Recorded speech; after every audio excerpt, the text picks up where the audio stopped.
breaking the stories and breaking down all the free agent signings you need to know about. It's the start of NFL free agency, 4.5 hours of our coverage starting at 1:30 Eastern with our SportsCenter special free agency countdown, followed by NFL Live, and then we'll go back to SportsCenter. All of these also streaming on the app. If you happen to be at work, you can just sort of do it on the side. Press coverage now from the Carolina Panthers. Graham Gano and the team have agreed on a new 4-year deal. So Graham Gano staying put in Carolina for the time being.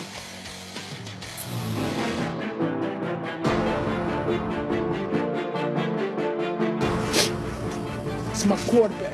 There's 3 quarterbacks in this football team. Whichever one starts, whichever ones don't, we'll back them out.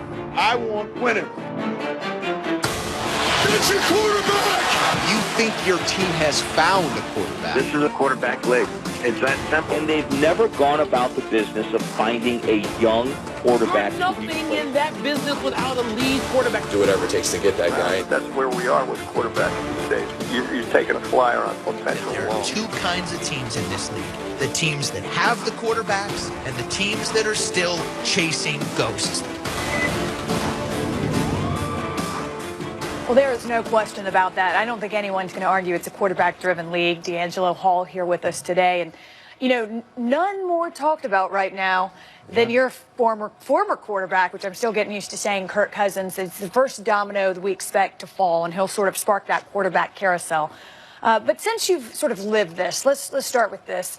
Kirk Cousins is in Washington. He's franchised for 2 straight years, plays under the tag. Now, of course, will not be back. I think people have so many questions about this, D'Angelo. Like, take us inside the organization. How did we get here, in your opinion? I think we got here by, a couple different things happened. I said earlier, I think Kirk Cousins realized he was better than RG3 before the organization did. And so I think we took a little too much time in realizing how good he was. And then when it was time to really pay him, we kind of said, hey, we want to see a little bit more. And we did that, and then his number kind of went up, and we were kind of like, well, we still want to kind of keep you in this ballpark.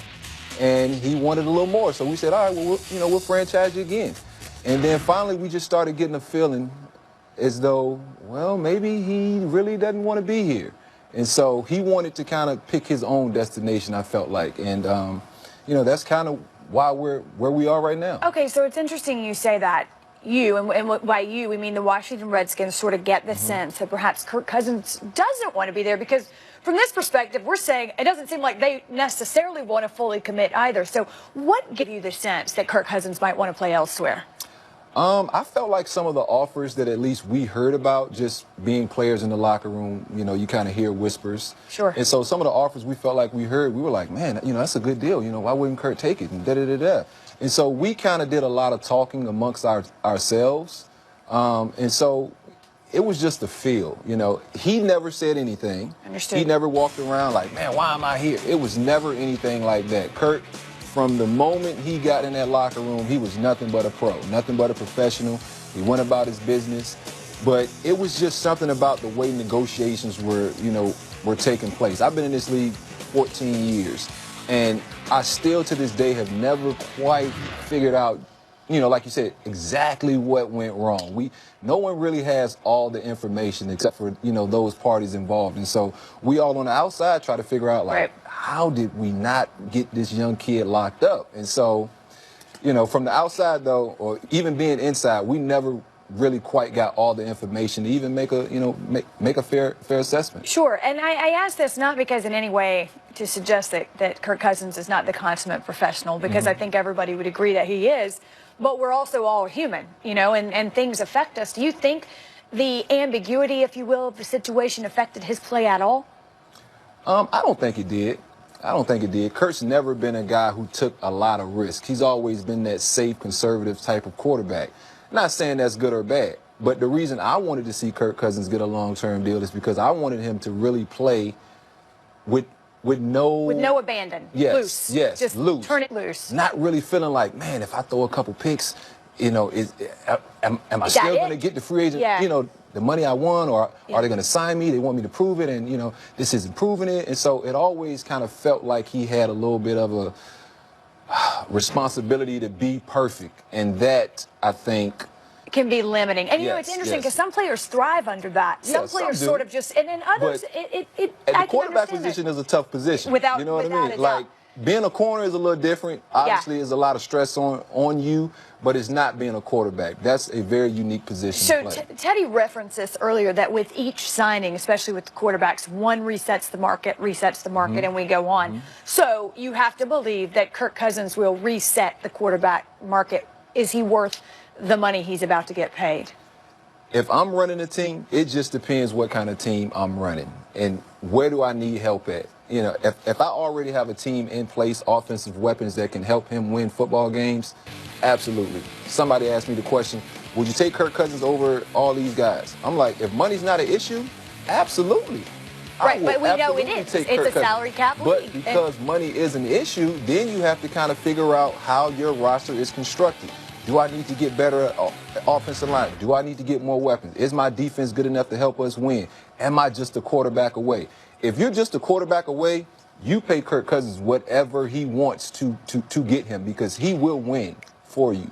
But if you need to kind of manipulate that cap and try to figure out, I don't know if I got enough money for this or that, I don't know if $30 million, you know, that's a lot of money. It's a lot of money. So let's, like, for one you know, position. in a vacuum, and I recognize that nothing operates in a vacuum, if you will. But if it did, and I say he'll make the type of money that elite quarterbacks, say Tom Brady and Aaron Rodgers, make, do you say makes sense, or do you say I don't know? Because of the business, it makes sense. But personally, I don't know. You know, That's a fair answer. just from a growth standpoint, Kurt's shown he can throw for 4,000 yards and do all those little things. What I want to see him do is evolve into that Tom Brady and evolve into that Aaron Rodgers, where he's at the line, he's making checks, he's changing plays. He really, really understands the defenses. He got to the point in Washington where he understood his offense. And so for him to be great, he has to not only understand his offense, but he has to start understanding exactly what defenses are trying to do and understand where he's weak at and grow in those areas. Well, and it goes back to your original point of wanting to see him locked up for the long term there, to give him that time and security to perhaps take that next That step. freedom to feel like, hey, I can sling it and I can make, and I can take chances. And it's okay. Yeah. Well, again, we do expect Kirk Cousins to be the first domino to fall, if you will. So Teddy and Field standing by now with the quarterback carousel to take us through some scenarios. Guys? All right, Wendy, we're here at the quarterback carousel, Field and I, and we're going to go through certain quarterbacks and where we think they're going to end up. And That's not Kirk Cousins. No, the first domino, of course, is not Lamar Jackson. He's in the draft, but not Sam Bradford. We're going to go to Kirk Cousins right here and where we think that Kirk Cousins is going to go. And for me, we see the Arizona Cardinals. I'm not thinking there. I'm not thinking the Cleveland Browns. A lot of people All that say money, though. A lot of people see the Denver Broncos. Field. That's where I'm going. I'm going right up here to the Minnesota Vikings. So that's where I'm going to put Kirk at because of what he can do there. I would love to see him on that team. That whole atmosphere when Case Keenum was doing the Skol chant, who he had. I think if I'm Kirk Cousins, I want to be a part of that. I want to throw to Thielen. I want to throw to Diggs. Rudolph is still there. So, listen, this is where I'm going. Minnesota Vikings. What do you think, Field? I like the idea a lot. I think it's pretty clear that although Case Keenum played fantastic football last year, Mike Zimmer, the head coach, could never get fully on board with him, even during that incredible stretch. Kirk Cousins almost feels like the last Lego to complete the set, right? A roster that's talented in all three levels on defense. An offensive line that was rebuilt last offseason and until some late season injuries was really good. Dalvin Cook coming back. Will be back.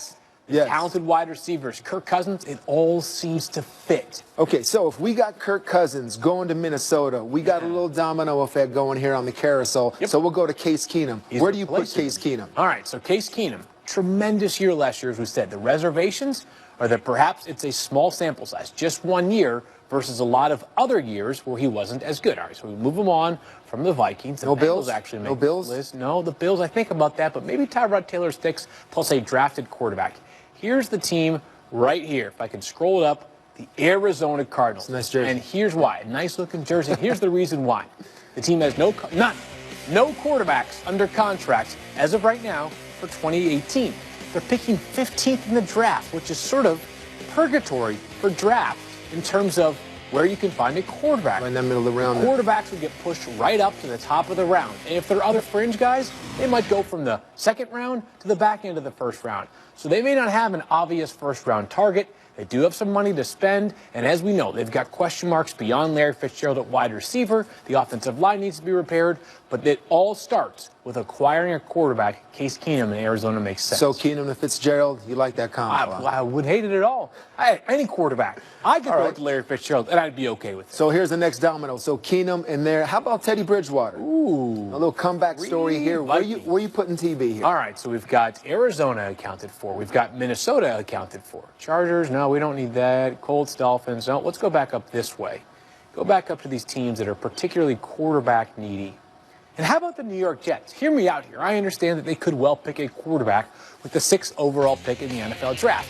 I don't think Teddy Bridgewater, maybe even in his own mind, is expecting to cash in with a major 5-year, $100 million type deal right now. I think there are a lot of question marks still about his physical recovery from that knee injury almost 2 years ago, and then he hasn't played a snap of consequence in 2 full seasons. Yeah. So he might be willing to take a 1 or 2 year deal, sort of reprove it. Would make a lot of sense for the New York Jets. Yeah, definitely cheering for Teddy Bridgewater to get back and playing good play. Wendy, there's our carousel. All right, fair enough. The other TB, thank you. Coming up on NFL Live, from long shot to standout, Shaquem Griffin's inspiring story straight ahead. I feel like my purpose is to make a difference, is to get rid of doubters. Somebody tell you can't play football, prove them wrong.